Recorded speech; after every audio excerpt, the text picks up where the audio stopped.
নমস্কাৰ মই যোৰহাটবাসী ৰাইজক ধন্যবাদ জ্ঞাপন কৰিবলৈ বিচাৰিছোঁ আপোনালোকে যোৱাকালি যি মৰম যি আশীৰ্বাদ আপোনালোকে প্ৰদান কৰিলে সঁচাকৈ মোৰ কাৰণে এটা স্মৰণীয় দিন মই বিশেষভাৱে নৱপ্ৰজন্মক ধন্যবাদ জ্ঞাপন কৰিবলৈ বিচাৰিছোঁ যিসকলে দূৰ দূৰণিৰ পৰা আহি নিজৰ মূল্যৱান ভোট প্ৰদান কৰিলে মই জনামতে বহুত মানুহ অসমৰ বাহিৰৰ পৰা আহিলে ঘূৰি আহিলে বেংগলোৰৰ পৰা আহিলে এজনকতো মই ডুবাইৰ পৰা ঘূৰি অহা পিছত মই লগ পালোঁ আৰু মই ভাবিছোঁ এইখিনি মানুহ যোৱাকালি এটা মূল্যৱান ভূমিকা গ্ৰহণ কৰিছে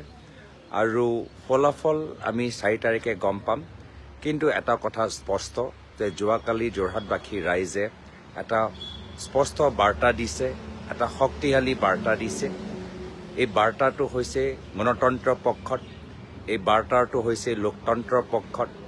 এই বাৰ্তাটো হৈছে আমাৰ ভাৰতীয় সংস্কৃতিৰ পক্ষত আৰু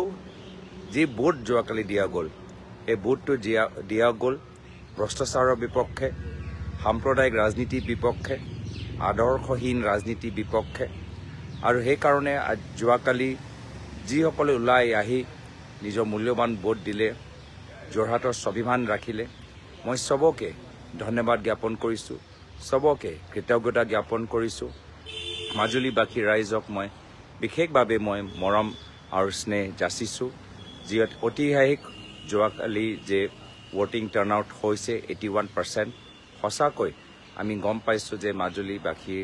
ৰাইজে এটা স্পষ্ট এটা বাৰ্তা যোৱাকালি দিছে সেইকাৰণে মাজুলীবাসী ৰাইজক বিশেষ ধন্যবাদ আৰু কৃতজ্ঞতা জ্ঞাপন কৰিছোঁ নৱপ্ৰজন্মক লগতে আমাৰ বিভিন্ন আমাৰ সমাজৰ প্ৰত্যেক বৰ্গ বাগানৰ ভিতৰতো আমাৰ যিসকল আমাৰ শ্ৰমিক বন্ধুসকল আছে আজি তেওঁলোকৰ নিজৰ ভৱিষ্যত সুৰক্ষা কৰাৰ ক্ষেত্ৰত যি গুৰুত্বপূৰ্ণ ভূমিকা গ্ৰহণ কৰিলে মই বাগানৰ শ্ৰমিকসকলকো মই ধন্যবাদ জ্ঞাপন কৰিছোঁ আৰু লগে লগে আমাৰ বিৰোধী ঐক্য মঞ্চৰ প্ৰত্যেক ৰাজনৈতিক দল সংগঠন যিসকলে আমাক সহায় কৰিলে প্ৰচাৰৰ ক্ষেত্ৰত যথেষ্ট গুৰুত্বপূৰ্ণ ভূমিকা গ্ৰহণ কৰিলে মই তেওঁলোককো ধন্যবাদ জ্ঞাপন কৰিছোঁ ৰাইজৰ দল অসম জাতীয় পৰিষদ দল লগতে আমাৰ CPM CPIML দল লগতে আমাৰ আম আদমি TMC দল বহুতে আমাক নজনাকে সহায় কৰিছে মই সবকে ধন্যবাদ জ্ঞাপন কৰিছোঁ যোৱাকালি যি পৰিৱেশ সৃষ্টি হ'ল সেই পৰিৱেশ সৃষ্টি হোৱাৰ কাৰণে আমাৰ বিৰোধী ঐক্য মঞ্চৰ বিভিন্ন দল সংগঠন এটা গুৰুত্বপূৰ্ণ ভূমিকা আছে মই বিশেষভাৱে আমাৰ বিৰোধী ঐক্য মঞ্চৰ ফালৰ পৰা শিৱসাগৰ বিধায়ক অখিল গগৈ ডাঙৰীয়াক মই ধন্যবাদ জ্ঞাপন নিজৰ কাৰ্যালয়ৰ ভিতৰত হেৰুৱালে মই মোৰ ফালৰ পৰা মই নিজৰ শ্ৰদ্ধাঞ্জলি জ্ঞাপন কৰিছোঁ সমবেদনা জ্ঞাপন কৰিছোঁ আৰু আমাৰ বিভিন্ন যে দল CPM দল CPIM দল কনক গগৈ অনুপ গগৈ ডাঙৰীয়াকো মই ধন্যবাদ জ্ঞাপন কৰিছোঁ ধৈৰ্য কোঁৱৰকো মই ধন্যবাদ জ্ঞাপন কৰিছোঁ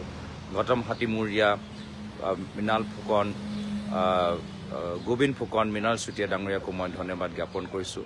বিভিন্ন সংগঠনসকলেও আমাক সহায় কৰিছে মই সকলো সংগঠনসকলক মই নাম ল'বলৈ বিচৰা নাই যিহেতু তেওঁলোকে কিছুমানে গোপনভাৱেও আমাক সহায় কৰিছে আৰু আমাৰ বৈদিক আমাৰ ব্যক্তিসকল বুদ্ধিজীৱীসকল যিসকলক মই যোৰহাটত লগ পালোঁ যিসকলক মই শিৱসাগৰত লগ পালোঁ মই তেওঁলোককো মই ধন্যবাদ জ্ঞাপন কৰিছোঁ আপোনালোকে খুব আমাক ভাল পৰামৰ্শ দিলে আৰু আমাৰ গোটেইখিনি কথা গোটেইখিনি প্ৰচাৰ অসমবাসী ৰাইজে আমাৰ সাংবাদিকসকলৰ জৰিয়তে অৱগত হ'ল সেইকাৰণে আমাৰ যোৰহাট শিৱসাগৰ মাজুলী চৰাইদেউ আমাৰ সাংবাদিকসকলকো মই ধন্যবাদ জ্ঞাপন কৰিছোঁ আপোনালোকে যি গুৰুত্বপূৰ্ণ ভূমিকা গ্ৰহণ কৰিছে এই ক্ষেত্ৰত আমাৰ পৰ্টেলছ যি আমাৰ যথেষ্ট জনপ্ৰিয়তা লাভ কৰিলে আমাৰ GSS জাম্পিং স্পাইডাৰ অজান্ত্ৰিক আনটোল্ড আৰু লগতে আমাৰ চক্ৰপাণী পৰাশৰ পৰ্টেল আমাক যথেষ্ট আমাৰ কথাখিনি ৰাইজৰ মাজত লৈ যোৱাৰ ক্ষেত্ৰত আমাক সহায় কৰিলে মই তেওঁলোককো ধন্যবাদ জ্ঞাপন কৰিছোঁ আৰু নিজৰ দল সংগঠনক মই কেতিয়াও পাহৰি যাব নোৱাৰোঁ আমাৰ দল আৰু সংগঠনৰ বাবে আজি মই য'ত আছোঁ মই তেওঁলোকৰ কাৰণেহে আছোঁ আৰু সেইকাৰণে আমাৰ বিধায়ক আৰম্ভ কৰিছোঁ বিধায়িনী দলপতি দেৱব্ৰত শইকীয়া ডাঙৰীয়া তিতাবৰৰ বিধায়ক ভাস্কৰজ্যোতি বৰুৱা ডাঙৰীয়া এই দুজন বিধায়কে যথেষ্ট গুৰুত্বপূৰ্ণ ভূমিকা গ্ৰহণ কৰিছে জিলা কংগ্ৰেছ যোৰহাট জিলা কংগ্ৰেছ চৰাইদেউ জিলা কংগ্ৰেছ, শিৱসাগৰ জিলা কংগ্ৰেছ, মাজুলী জিলা কংগ্ৰেছে যথেষ্ট আমাক সহায় কৰিছে। আমাৰ প্ৰাক্তন বিধায়কসকল, আমাৰ ৰাজীৱ লোচন পেগু ডাঙৰীয়া, লগতে আমাৰ মাজুলী টীম দিনমণি দত্ত ডাঙৰীয়া, ককেশ্বৰ বৰা ডাঙৰীয়া, আমাৰ দুয়োজন আমাৰ ব্লক সভাপতিসকল, লগতে আমাৰ NSY যুৱ কংগ্ৰেছ, এই ভিতৰত আমাৰ টিয়কত পল্লৱী গগৈ ডাঙৰীয়ানী, থাওৰাত অজয় গগৈ ডাঙৰীয়া, মনোৰঞ্জন কোঁৱৰ ডাঙৰীয়া, শিৱসাগৰত মঞ্জিৰ গগৈ ডাঙৰীয়া, সুব্ৰমিত্ৰ গগৈ ডাঙৰীয়া, লগতে আমাৰ প্ৰদেশ কংগ্ৰেছৰ ফালৰ পৰা যি আমি সহায় পালোঁ, বিপুল গগৈ ডাঙৰীয়া, ঋতুপৰ্ণ কোঁৱৰ ডাঙৰীয়া, শান্তনু বৰা ডাঙৰীয়া, উদিত ভানু দাস ডাঙৰীয়া, আৰু ইয়াত আমাৰ চৰাইদেউ জিলাত মাহামাৰাত আমাৰ ব্লক কংগ্ৰেছ কেশৱ গগৈ আৰু চৰাইদেউ জিলা কংগ্ৰেছৰ নৱনিযুক্ত সভাপতি উৎপল গগৈ ডাঙৰীয়াকো মই ধন্যবাদ জ্ঞাপন কৰিছোঁ। ষ্টেট NSY সভাপতি কৃষ্ণনু বৰুৱা ডাঙৰীয়া, প্ৰাক্তন মন্ত্ৰী পৱন সিং হাটোৱা ডাঙৰীয়া, আমাৰ অসমৰ বিভিন্ন বিধায়কসকল আমাক যোৰহাটত আহি আমাক সহায় প্ৰদান কৰিলে। প্ৰদেশ কংগ্ৰেছ সভাপতি ভূপেন বৰা ডাঙৰীয়া আমাৰ মনোনয়ন পত্ৰ দিয়া দিনত আমাৰ লগৰ মাজত আছিলে। আমাৰ লাহৰীঘাটৰ বিধায়ক আসিফ নজৰ, শিৱামণি বৰা, আমাৰ বটদ্ৰৱা বিধায়িকা আমাৰ নন্দিতা দাস ডাঙৰীয়ানী, লগতে আমাৰ গোলকগঞ্জ সোহন আলী চৰকাৰ, প্ৰদীপ চৰকাৰ, ৰেকিবুদ্দিন আহমেদ ডাঙৰীয়া, লগতে আমাৰ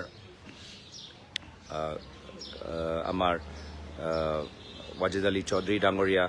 আমাৰ যাদৱ চৰগাৰী ডাঙৰীয়া, আমাৰ আফতাবুদ্দিন মোল্লা ডাঙৰীয়া, আমাৰ ৰচিদ মণ্ডল ডাঙৰীয়া, ঘপককৈ সকলৰ নাম মোৰ মনত পৰা নাই, কিন্তু আমাৰ প্ৰায় আমাৰ গোটেইবোৰ আমাৰ বিধায়কসকল আমাৰ ওচৰত আহি আমাক যথেষ্ট সহায় আগবঢ়ালে। মই চবকে ধন্যবাদ জ্ঞাপন কৰিছোঁ। আৰু যিসকলে আহিব নোৱাৰিলে তেওঁলোকে আমাক দূৰ দূৰণিৰ পৰা নিজৰ ফোনৰ যোগেদি আমাক সহায় কৰিলে, মই তেওঁলোককো ধন্যবাদ জ্ঞাপন কৰিছোঁ। আমাৰ জাকিৰ হুছেইন চিকদাৰ ডাঙৰীয়া, ৰকিবুল হুছেইন ডাঙৰীয়া, আমাৰ খলিলুল মাজুমদাৰ ডাঙৰীয়া, আব্দুল বাটেন খান্দেকাৰ ডাঙৰীয়া, আমাক গোটেই অসমৰ আমাৰ কংগ্ৰেছৰ বিধায়কসকলক মই ধন্যবাদ জ্ঞাপন কৰিছোঁ। আৰু শেষত মই আমাৰ গৌৰৱ গগৈ ফেন ক্লাব, যিসকলে আজি নিষ্ঠাৰে আজি কংগ্ৰেছ কৰি গ'ল, মোৰ গৌৰৱ গগৈ ফেন ক্লাবৰ প্ৰতি মোৰ বিশেষ মৰম আৰু শ্ৰদ্ধা থাকিল। তেওঁলোকে যিদৰে কাম কৰিছে, সঁচাকৈ মই তেখেতৰ লগত জড়িত হোৱা পিছত মই নিজে গৌৰৱ অনুভৱ কৰোঁ। তেওঁলোকে যিদৰে আগবাঢ়ি গ'ল, মই গোটেই আমাৰ গৌৰৱ গগৈ ফেন ক্লাবৰ ভিতৰত সকলোকে মই ধন্যবাদ জ্ঞাপন কৰিছোঁ। মেঘনাথ চেত্ৰী ডাঙৰীয়া, মৃণাল হাজৰিকা ডাঙৰীয়া, বিশেষভাৱে মই তেওঁ দুজনৰ নাম ল'বলৈ বিচাৰোঁ। আৰু যিমান আমাৰ শিল্পীসকল আমাক এই গণতন্ত্ৰ ৰক্ষা কৰাৰ ক্ষেত্ৰত যি শিল্পীসকলে আমাক সহায় কৰিলে, কিছুমানে নজনাকৈ আমাক সহায় কৰিছে, মই তেওঁলোককো ধন্যবাদ জ্ঞাপন কৰিছোঁ। আৰু এয়া এটা মাত্ৰ আৰম্ভণিহে। এই যে ঢৌ আজি সৃষ্টি হৈছে, এই ঢৌ মাত্ৰ যোৰহাটলৈকে সীমিত নহয়, এই ঢৌটো সমগ্ৰ অসমত আজি ইয়াৰ বাৰ্তাটো যাব। আৰু অনাগত দিনত আমি এনেদৰে আমি কাম কৰি গৈ যাবলৈ বিচাৰোঁ। আৰু এই ক্ষেত্ৰত পুনৰবাৰ সকলৰ আশীৰ্বাদ, মৰম আৰু স্নেহ বিচাৰিছোঁ। পুনৰবাৰ কৈছোঁ যে এইটো মাত্ৰ এটা আৰম্ভণি,